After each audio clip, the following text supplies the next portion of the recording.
Welcome to the presentation, excuse me, on required resources and ideas for really effective questioning protocols in classrooms. So really I'm going to sort of split this recording into two halves. I'm going to take the resources that you might want to establish in your kind of really high performing, brilliant questioning classroom, and I'm going to talk about those. But more than that, I'm going to talk about the ideas and the core philosophy that you need to have in that classroom to produce really sharp, really effective question and group work. And I really want to challenge this notion of ideas first. You'll see in all of the recordings that I make regarding questioning, regarding group work, that there's certain themes within those recordings, within those ideas, within those structures. And I'm going to try to explain them to you today in terms of four key concepts. So the first of the key concepts I want you to be aware of is that every question or every task we set for students, probably with the acceptance of some kind of formal individualized assessment, end of unit test or exam, everything else we do should lead to what we might loosely call positive interdependence. Positive interdependence. So think about a typical question you might ask in your classroom. It might be such as, name the criteria of concept X, or it might be describe concept Y to me. We might ask that question to an individual student, and we are quite literally saying to that student, all the resources you have are in your mind, they belong to you, and they are just yours as an individual. What I'm saying is that one of the core ideas behind any questioning technique we use in a classroom is that students must positively be dependent on one another and one another's core learning. So if student A has developed brilliant learning and student B has developed less brilliant learning, between them, if they share that knowledge and understanding and also description to one another, then they have a really sound and effective knowledge base between them. So every concept we use, every question we use should stress this knowledge of interdependence. You are not on your own. The resources are not only those that are in your own mind, but those that are going to be shared between people. That immediately changes the question structure that you might go about asking your classroom. So we want positive interdependence. Secondly, and this one will seem counterintuitive to what I've just said to begin with, but when I explain, you'll see what I mean. We need individual accountability. Individual accountability. So, for example, when we ask a question of our students, remember every question should stress all students every single time in our classrooms.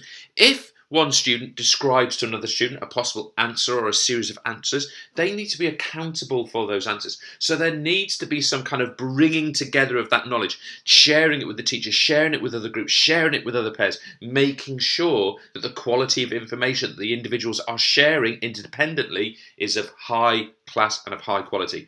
All of the systems I promote to you in the coming videos will be based on that concept that individuals are accountable. This one's a really interesting one and perhaps is the most graspable straight away. Every question should elicit equal participation by all students. So think about that. If you have, let's say, the nominated or directed question style where you think of a question as a teacher and you direct it to one individual, often cited as the go-to method within classrooms and lesson observations, I'm saying to you that that is providing disequality or inequality of participation. I'm going to argue in the methods that I talk about that every question provides equal participation from every single student. So another way of putting that would be that every single question provokes every single learner every single time.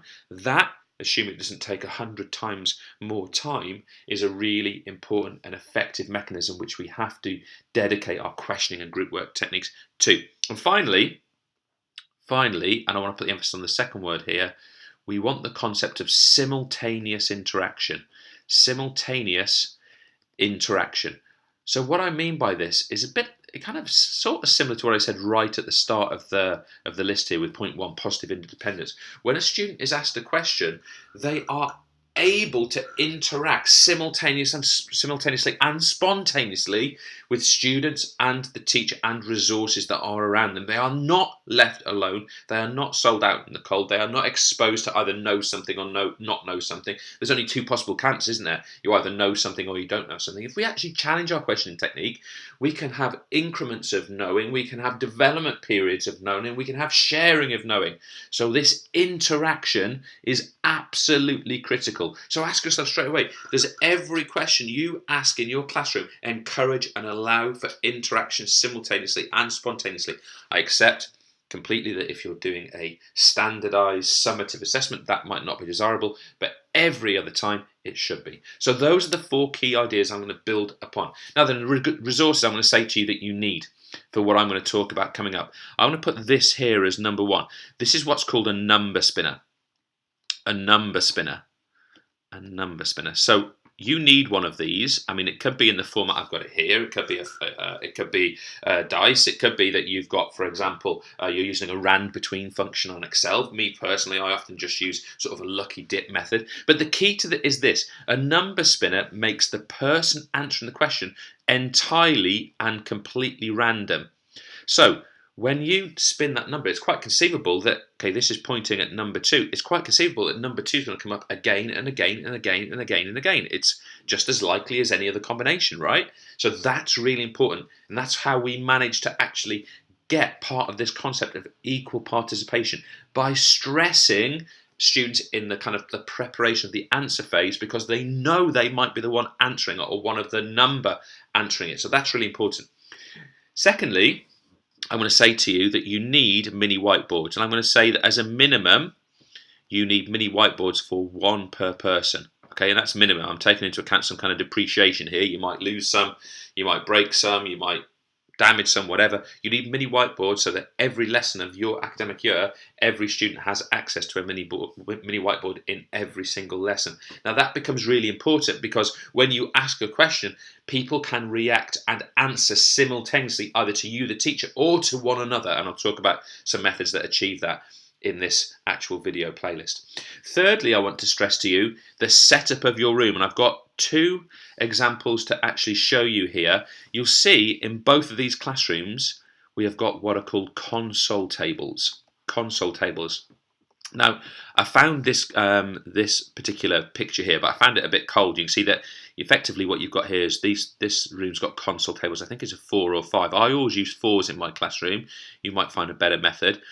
But think about what console tables do. They cause interaction between group members. They cause participation, assuming the activity is a good one. They cause a team structure, so an individual is accountable within the team and the students become interdependent on one another. Make no mistake that if you set up a rank and file classroom with your students in rows and you at the front of the class as some kind of all-knowing inculcator of knowledge, the thing you are setting up for, there's you at the front, look, and me as well, because I've done this many, many times. The thing you are setting up for there is some kind of inculcation of knowledge, some kind of transmission of knowledge. It's a rather blunt, quite ineffective method of developing intuitive, deep learning in human beings. So really look to challenge that. Something like console tables with really sharp activities and questioning techniques. I'm not just saying you shove them in consoles and all will be well. No, you've got to have sharp activities too. But if we use console tables, it actually promotes the behaviors, the instincts, and the tendencies that human beings have to actually learn. So they are things like interaction, they are things like socialization, they are things like problem solving, they are things like that it's not embarrassing if one is struggling slightly because they've got other resources that are around them to actually share. Now, I use this image here, the console table, because I thought this was a bit more of a human example here, and you can maybe see some of the positive possibilities here of human interaction because of console tables. You've actually got the teacher, peers in here, who's supporting learners, but the learners themselves are supporting and learning from one another. I was also going to talk about some other sort of slightly arbitrary resources that you might want to at least consider. These are things that I personally use in addition to the things I've just described to you. Okay, so I'll just list them down here. I also make sure that I have space in my classroom.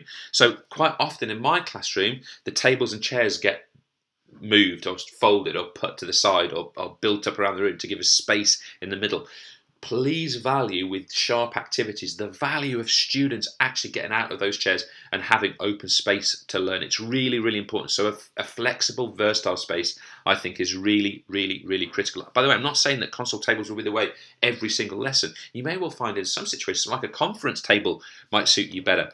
Secondly, and I'm going to put a separate video in all about this, I have a real strong belief in what we call the word wall. So the basic idea here is that let's say we took this wall over here. On this wall over here, what you'd have is you'd have a series of letters A, B, C, D, E, and then the rest of the alphabet somewhere on that wall. And students themselves have the responsibility that every time they come up against a new key term which relates to one of those starter letters, they themselves collect from a little central area, a little slip of card, a little bit of blue tack. They write the key term and the definition on that card, and it goes by that letter that's on the wall, thereby building a key terminology on the wall. I really believe in that resource, and you can also get a lot of ownership out of the students with that sort of possibility as well. And the other thing I want you to think about is the idea of leaderboards. Leaderboards. If we can use leaderboards for, I'm not just talking for achievement, by the way, but that actually value learner behavior, things such as perseverance, things such as helping others, things such as not giving up, things such as persistence. If we actually value learner behaviors through leaderboards, and you say not just the students who are getting A's, but the actual behaviors that cause learning, someone keeping going in the face of a real struggle to learn something. If you've got somehow a mechanism, I'm calling it leaderboards, you may well call it something else. If you've got a mechanism of honouring those things, then you're going to raise the profile and the status of these learning behaviours. Profile and status. Now, I am going to put in separate videos on leaderboards, so you can go and have a look at a bit more detail